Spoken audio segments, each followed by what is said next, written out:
내가 성에 전혀 관심이 없고 아침 발기도 없고 성욕도 떨어지고 이건 나하고는 이제 상관없는 일인 것 같다라고 생각을 했을 때는 건강이 하나씩 망가지는 일들이 뒤따라오지 않을까? 중년이 돼서 성고민이 없으려면 어떻게 하느냐? 요 세 가지 좀 잘 지키시면 좋겠습니다.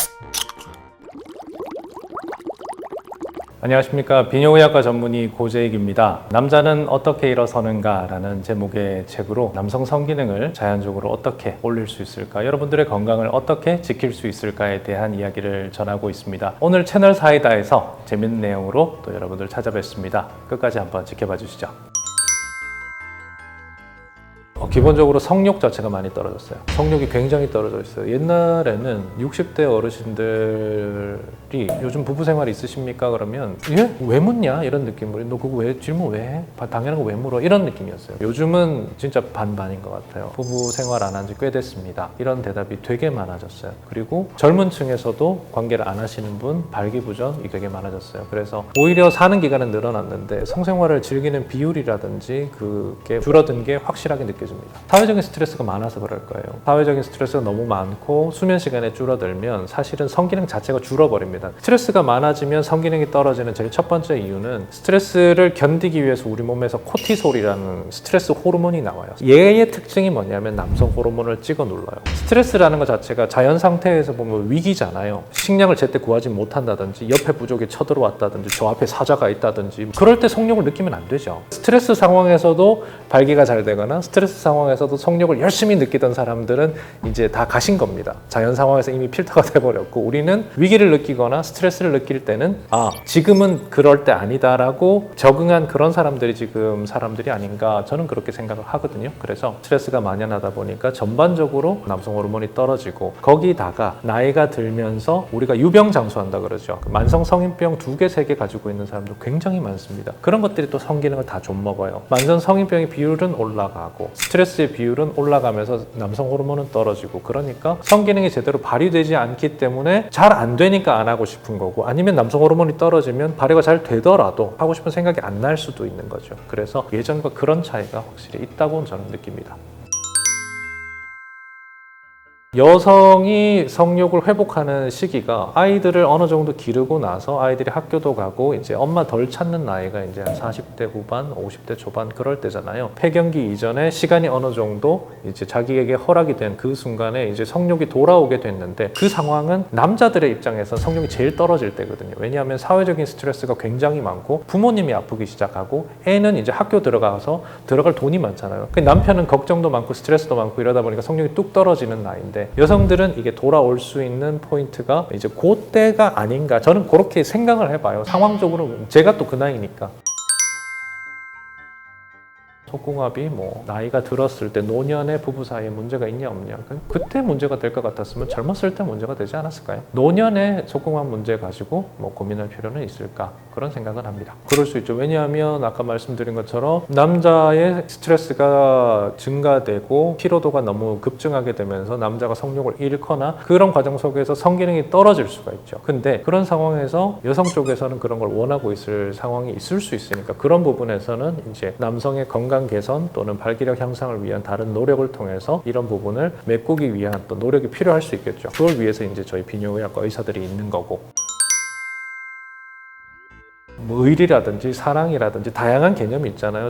나는 사랑 때문에 살아 하는 사람도 있고, 나는 내 와이프랑 의리 지키면서 살아 이런 사람도 있어요. 실제로 얘기를 해보면. 그래서 거기에 성이 꼭 개입돼야 되냐 안 돼야 되냐라는 거를 정할 수는 없죠. 그렇지만 성행위라는 것만큼 밀접한 게 없잖아요. 아무에게도 보이지 않지만 나의 배우자 또는 나의 성상대자에게만 보이는 그런 밀접한 관계라는 게 있기 때문에, 그런 부분에 있어서 이걸 뛰어넘는 다른 게 그렇게 많으냐라고 생각을 해보면 그렇게 많을 것 같지는 않아요. 그래서 한 사람과 한 사람이 깊이 있게 관계를 이끌어감에 있어서 지금까지 의지해온 방식이 바로 이런 방식이 아닐까라고 생각을 하는 거고, 그거 없이 지키는 것보다는 할 수 있다면 얼마든지 이걸 사용해서 지키는 게 낫지 않냐. 성기능이 남아있고 성욕이 있는데 안 할 이유는 전혀 없다는 거죠. 관계를 가져서 더 밀접한 관계를 유지하고 서로가의 신뢰, 서로 간의 어떤 밀접함, 사랑 이런 것들을 유지하는 게 저는 도움이 된다 라고 얘기를 하는 거죠.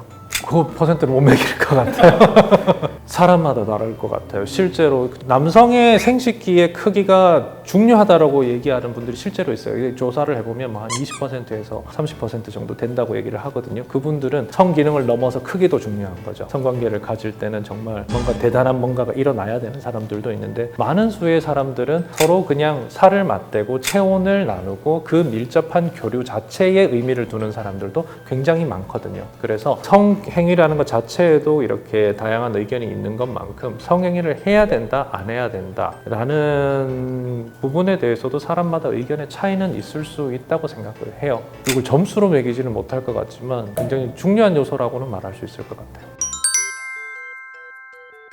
둘 다 아예 없는 상황에서 사이가 좋다면 그건 나름대로 괜찮을 겁니다. 근데 둘 중에 하나가 욕구가 남아있는 상태에서 관계가 중단되고 나는 안 되겠어라고 얘기를 선언을 해버린다면 거기서는 관계적인 문제가 생길 수 있죠. 그리고 이걸 해소하기 위한 다른 방편을 찾다 보면 이 관계가 깨질 가능성이 있기 때문에 그런 부분에 대해서는 굉장히 심도 있는 생각이 필요하죠. 건강적으로는 저는 그렇게 생각을 해요. 남성의 성기능이란 거는 아침 발기라는 것, 성욕이라는 것, 이런 것 자체가 남자가 건강한 걸 의미를 하거든요. 내가 성에 전혀 관심이 없고 아침 발기도 없고 성욕도 떨어지고 이건 나하고는 이제 상관없는 일인 것 같다라고 생각을 했을 때는 그 뒤에 이제 나타나는 일들은 건강이 하나씩 망가지는 일들이 뒤따라오지 않을까라는 생각인 거죠. 그래서 성욕을 지키려고 가능하면 노력을 하는 게 좋다. 고혈압, 당뇨 같은 이런 것부터 시작해서 수면, 정말 많은 것들이 성기능이랑 연결이 되어 있거든요. 머리에서 성욕을 느껴서 부교감 신경을 타고 내려와서 이제 혈관에서 산화질소가 분비되고 음경의 혈관을 확장시키고 발기를 만들어내고 그게 사정을 만들어내고, 이런 과정에서 하나만 틀어줘도 이 프로세스가 연결이 되지를 않아요. 도미노 같은 애들이거든요. 그래서 이런 부분이 잘 지켜졌다는 건 내가 건강하다는 뜻이죠. 그리고 하나 빠질 때마다 이게 약화가 되니까, 약화가 된다면 건강 어딘가에 지금 구멍이 나 있구나, 이게 어딜지 궁금증을 가지고 그걸 찾아 나가는 그런 일들이 필요하다는 거죠. 부림 클리닉 하는 병원의 연구원님하고 옛날에 식사 자리 하면서 들었는데, 도시화가 덜 된 국가에서 살다가 한국으로 들어온 사람들 있죠. 그런 사람들 정자 검사를 해보면 정자가 정말 놀랄 만큼 많대요. 화면에서 막 애들이 막 그렇게 움직이는데 한국에 있는 시간이 길면 길수록 그 정자 파라미터가 막 나빠진대요. 한국 사람들은 기본 별로 좋지가 않고 지금 한국에 길게 살면 길게 살수록, 그리고 이 사람이 농촌 지역에서 도시로 가까워지면 가까워질수록 정자 파라미터가 망가진다고 들었어요. 그러니까 이게 한국 사회가 고도의 산업화된 사회로 바뀌고 도시 생활로서 대표될 수 있는 그런 생활을 길게 하면 할수록 남자들에게는 유리하지 못한 조건이 되는 것 같다. 남성 성기능을 지키기에는 적어도 불리한 조건인 것 같다. 그게 노년층으로 가면 당연히 차이가 있겠죠. 그러니까 몸 쓰면서 육체적인 노동도 하고 자연 속에서 살아가는 그런 외국인들과 산업 현장에서 계속 어디서든지 내가 먹고 살 걸 찾아서 계속 움직여야 되고 충분히 휴식하지 못한 채로 70대 중반까지 일을 해야 되는 한국 사회를 비교하면 당연히 한국 사회에서는 성기능이 많이 떨어져 있겠죠. 첫 번째는 70대까지 관계를 갖는다는 거는 남성이 얼마나 건강하느냐에 첫 번째로 영향을 받을 거고, 두 번째로는 둘 사이의 유대 관계겠죠. 두 분 사이의 유대 관계가 70대가 될 때까지 굉장히 좋다. 근데 남자도 건강하다. 그렇다면 얼마든지 70대에도 부부 생활이 있을 수 있죠. 제가 진료보면 70대에도 아직 왕성하신 분들 생각보다 많아요. 70대에 여전히 왕성한 성생활을 한다는 거는 부부 사이에도 좋은 거고, 그리고 남성의 건강에서도 굉장히 좋은 거고, 저는 그렇게 생각합니다. 제가 산부인과 의사는 아니지만 그래도 폐경 이후의 성관계에서 여성들의 쪽에서 가장 문제가 되는 거는 성관계를 가질 때 아플 수 있다는 거예요. 폐경 이후에는 에스트로겐이 분비가 되지 않기 때문에 생식기에 있는 세포들은 에스트로겐의 영향을 받거든요. 여성 생식기는 여성 호르몬이 있어야만 얘들이 세포들이 원활하게 움직이고 그 층의 두께를 유지를 해요. 질 점막도 여성 호르몬이 있어야만 얘들이 건강하게 그 두께를 유지를 하는 거예요. 그럼 얘들이 얇아지면 그 내부에 있는 신경들이 예민해질 수 있고 작은 충격도 통증으로 변환시켜서 느끼는 거죠. 그냥 쉽게 말하면 관계를 가지면 아프다는 거예요. 두 번째는 점액을 만들어내면서 윤활액을 만들어내야 되는데 윤활액을 만드는 것도 여성 호르몬의 영향을 받거든요. 근데 여성 호르몬은 없잖아요. 그러면 윤활도 되지 않는데 피부는 예민하니까 고통은 더 크게 증가를 하게 되는 거죠. 그래서 50대 이후에 폐경기에 이제 성생활을 할 때는 윤활이라는 작용에 대해서 굉장히 신경을 많이 써야 됩니다. 그래서 그런 부분에서 배려가 없는 남자라면 그러면 여성 측에서는 이런 대답을 듣게 되는 거죠. 그래서 좀 더 세심하게 배려해 줄 수 있는 남자의 마음도 필요하고 그런 부분에서 계속 문제를 느낀다면 산부인과 같은 곳에 가면 여성 호르몬 크림 같은 것들도 있어요. 그런 걸 통해서 질 점막을 잘 유지를 하는 것도 도움이 될 수 있어서 산부인과 의사와 한번 상의를 해보는 것도 좋을 것 같아요. 그거랑은 좀 달라요. 남자는 남성 호르몬은 죽을 때까지 나오는데 여성은 여성 호르몬은 50대가 되면 그냥 사라져 버리거든요. 그렇기 때문에 남자랑 여자를 볼 때 굉장히 다른 시각으로 봐야 돼요. 특히 50대가 지났을 때는 굉장히 다른 방향으로 봐야 됩니다. 중년이 돼서 성고민을 하지 않으려면 잘 자고 운동 열심히 하고 체중을 잘 조절을 하면 그러면 다양한 성인병도 덜 생길 거고 규칙적으로 운동하는 사람들 잠도 잘 자요. 그리고 술은 어느 정도 마셔도 큰 문제는 없는 것 같은데 담배는 끊었으면 좋겠어요. 담배가 혈관을 너무 많이 망가뜨리기 때문에 저도 사실은 예전에 담배 하루에 2갑씩 폈었거든요. 친구들이 하루 호흡의 반은 담배로 한다 그랬어요, 저보고.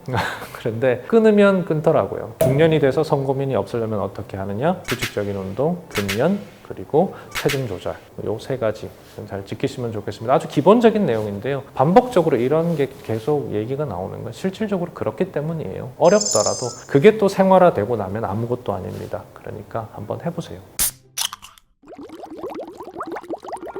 사실 성에 대한 관심은 굉장히 중요합니다. 앞서 말씀드린 것처럼 성이라는 것이 바로 건강 그 앞에 놓여 있거든요. 성기능이 망가지면 뒤에 건강이 망가지는 현상들이 뒤에 따라오기 때문에 성에 대한 관심은 굉장히 중요합니다. 하지만 중요한 건 뭐냐 하면 잘못된 성에 대한 관심, 잘못된 성에 대한 지식은 또 성기능을 망가뜨리거나 여러분들의 돈과 시간을 허비하는 그런 일이 될 수 있기 때문에 정확한 지식을 가지고 실천하는 것이 좋다. 잘 모르겠을 때는 전문의를 만나서 상담을 하는 게 좋다. 혼자 고민하지 마시고요.